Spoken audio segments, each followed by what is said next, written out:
भाजपा जनता party की सरकार के 12 वर्ष पूरे होने पर सरकार की उपलब्धियों जन जन तक पहुंचाने के लिए भाजपा के नेता एवं कार्यकर्ता उत्तर प्रदेश के समस्त जनपदों में जनता के बीच पहुंच रहे हैं और लोगों को सरकार की उपलब्धियां बता रहे हैं। इसी क्रम में 16 जून 2026 मंगलवार को मुरादाबाद के दिल्ली रामपुर रोड स्थित जिज्ञासा हॉस्पिटल पहुंचे केंद्रीय मंत्री भागीरथ चौधरी, किया IEMS से अध्यक्ष डॉक्टर CP सिंह और अनेक चिकित्सकों से सीधा संवाद डॉक्टर्स ने रखी, उनके अनेक समस्याएं और साथ ही किसानों की समस्या के साथ वार्ता की गई। वार्ता इस अवसर पर केंद्रीय मंत्री ने मीडिया के सवालों के दिए जवाब।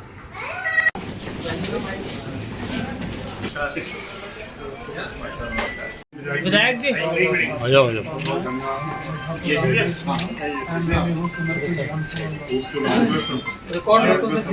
आफ्ताब भाई थोड़ा पीछे कर लो। ठीक है, दिया है कि ये तो ऐसी जगह जाएगा वहाँ तो आदमी मर जाएगा, तो ये चीजें चेंज होना बहुत जरूरी है। बड़े हॉस्पिटल का 1 करोड़ पेमेंट है तो सर बैंक का लिमिट उठा के ही आप चला सकते हो ना। 1 करोड़ पेमेंट डिले का सिस्टम है सर, स्टेट में जाएगी, स्टेट को 15 दिन में ये आएंगे तो आपको कितने केस सर बहुत सारे केस कैसे सर, मेरे नहीं बहुत सारे लोगों को। इसका क्या कारण है, रीजन क्या है? रीजन यही है सर कि जो अपने हमारे तरीके हैं जिंदगी जीने, तो आप उसके एक आप ब्लड की जांच कराइए, यूरिन की जांच कराइए, रिपोर्ट आने के बाद ही दवा लिख दो आप। मेरा मानना है वही कारगर होती है।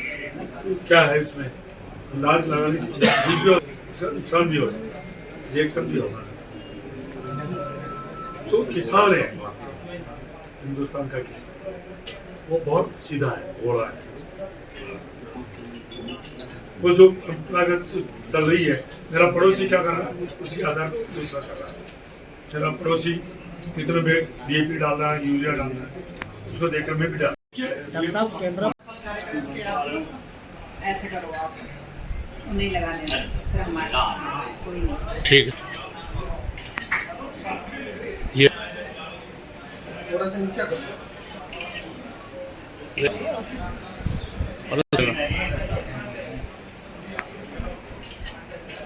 मैं करूँ? हाँ एक बार लाओ। ये कैसे करूँ सबका? प्रधानमंत्री मोदी जी के नेतृत्व में जो अभी 10 जून को 12 साल हुए हैं, मैं कह सकता हूँ कि विकास की दृष्टि से ये 12 साल बेमिसाल है। और प्रधानमंत्री जी ने तो 2014 में जो दायित्व संभालते उन्होंने कहा मैं प्रधान सेवक के रूप में काम कर रहा हूँ। उन्होंने कभी कोई भेद का काम नहीं किया।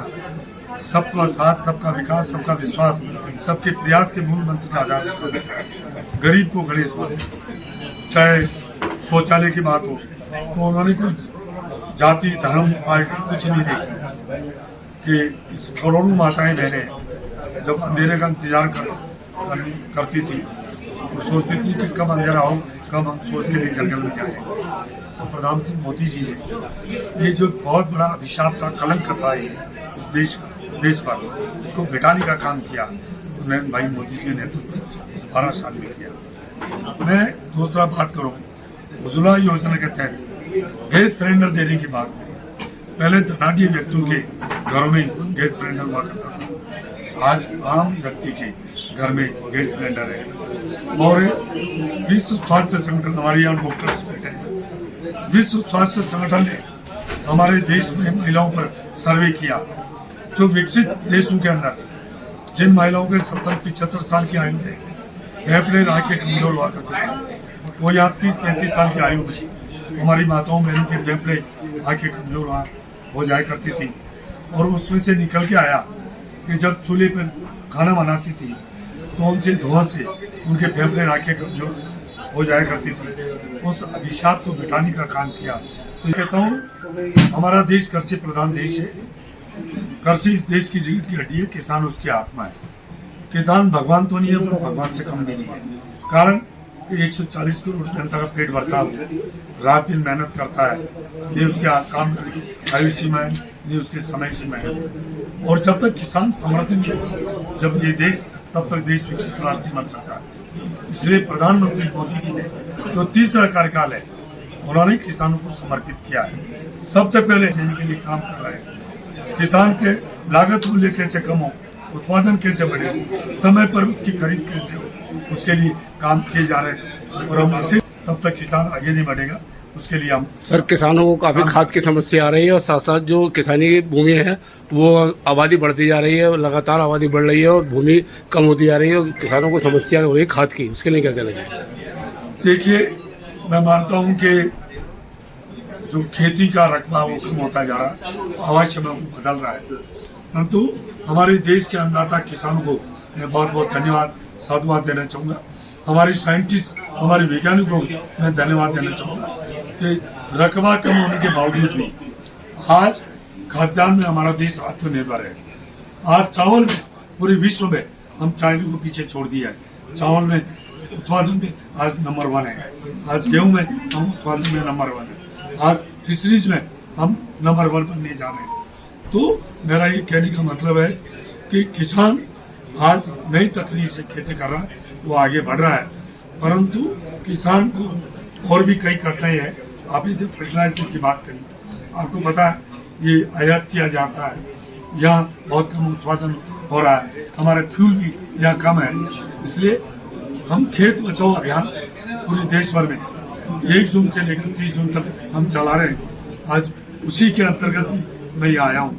खेत बचाओ किसान अपने खेत की मिट्टी की जांच कराइए, जांच कराने के बाद उसमें क्या जरूरत है उसके बाद में सर चिकित्सकों को भगवान का दूसरा रूप माना जाता है। चिकित्सकों के आज यहाँ बैठे हैं, आयुष्मान कार्ड बनाया, उससे काफ़ी लोगों को लाभ हो रहा है, फायदा भी हो रहा है, लेकिन जहाँ तक का सवाल है डॉक्टर्स को काफ़ी समस्या का सामना करना पड़ रहा है। आयुष्मान कार्ड का उनके पास पैसा भी नहीं आ पा रहा है और उसमें इलाज में परेशानी का सामना करना पड़ रहा है। देखिए, बहुत मैं कह रहा हूँ गरीब को जीवन देने की योजना है। आप जानते हो कि कोई ना कोई कहीं ना कहीं कोई भी स्कीम चाहे कितनी भी बढ़िया हो, उसमें कहीं ना कहीं कोई तकलीफ आती है। अभी मेरे संज्ञान में आया है और उसमें हम क्या उसको ठीक कर सकते हैं, कौन सी समस्या है जिसको हम ठीक कर सकते हैं, उसके लिए हम प्रयास करेंगे। इसीलिए मैं आज यहाँ हमारी इंडस्ट्री, हमारे व्यापारियों के बीच में हमारे डॉक्टर्स हैं, चाहे इंजीनियर्स हैं, बुद्धिजीवी है। सर आखिरी सवाल रहेगा, लगातार किसानों को गन्ना भुगतान के पहले से बेहतर हो रहा है। मैं खुद किसान हूँ, मेरे शरीर में किसान का लहू बह रहा है। मैं कह सकता हूँ कि प्रधानमंत्री मोदी जी चाहते हैं कि इस देश का अन्नदाता तो है, ऊर्जा दाता भी हो, उसके लिए भी काम किए जा रहे हैं। डॉक्टर साहब, सरकार के 12 साल पूरे होने पर केंद्रीय मंत्री आपके यहाँ आए थे, क्या वार्ता हुई? क्योंकि संवाद होना था आपका डॉक्टर्स का और मंत्री जी का, क्या बात रही? जो एक केंद्र सरकार का प्रोग्राम है 12 साल विकास के, इसके तहत माननीय केंद्रीय मंत्री आए हुए थे भगीरथ चौधरी जी। उन्होंने डॉक्टर्स के साथ एक संवाद रखा था। यहाँ भारी संख्या में डॉक्टर साहब हुए थे संवाद के लिए। डॉक्टर्स ने अपनी समस्या रखी उनके सामने, खासतौर से रजिस्ट्रेशन को लेके, आयुष्मान भारत को लेके जो उनको आजकल समस्याएं आ रही हैं या जो वर्किंग में समस्याएं आ रही हैं, उस पर माननीय मंत्री जी ने बहुत सकारात्मक दिखाया। उन्होंने समस्याएं सुनी और उनका समाधान का जो है आश्वासन दिया। डॉक्टर साहब, जो आयुष्मान की समस्या आ रही है वो भी रखी गई बात यहाँ पे, आप क्या कहना चाहेंगे? जो लोग आयुष्मान से इलाज कराते हैं उनको कितना लाभ पहुँच रहा है और उनसे क्या अपील करेंगे? ये जो आयुष्मान भारत आदरणीय प्रधानमंत्री जी की ये बहुत ही अच्छी योजना है, जिससे गरीबों को बहुत ही ज़्यादा फ़ायदा हुआ है। वो अपना इलाज करा सकते हैं। पहले कई बार लोग बिना इलाज के जो है नहीं बच पाते थे, क्योंकि उनका इलाज का पैसा नहीं होता था, और ज़्यादातर लोग इसमें इलाज करा के अपना स्वास्थ्य लाभ ले रहे हैं, उनकी जान बच रही है। लेकिन कुछ व्यवहारिक समस्याएं हैं जो हमने उनके सामने रखी, उनका समाधान का उन्होंने आश्वासन दिया और हमें उम्मीद है कि वो हमारी समस्याओं का समाधान करेंगे। सर, देश की एक सबसे बड़ी किसान की संस्था है, जो किसान जो एक सोना पैदा करता है भारत के अंदर, एक ज़माने से चला आ रहा है, उनकी भी समस्या थी, उन पर भी बात हुई। तो अब भी एक जुड़े हुए हैं, खेती किसानी से भी, देहात से भी जुड़े हुए हैं और जनता की सेवा भी कर रहे हैं। उनके लिए क्या कहना चाहेंगे, जो उनकी समस्या पर भी बात हुई है?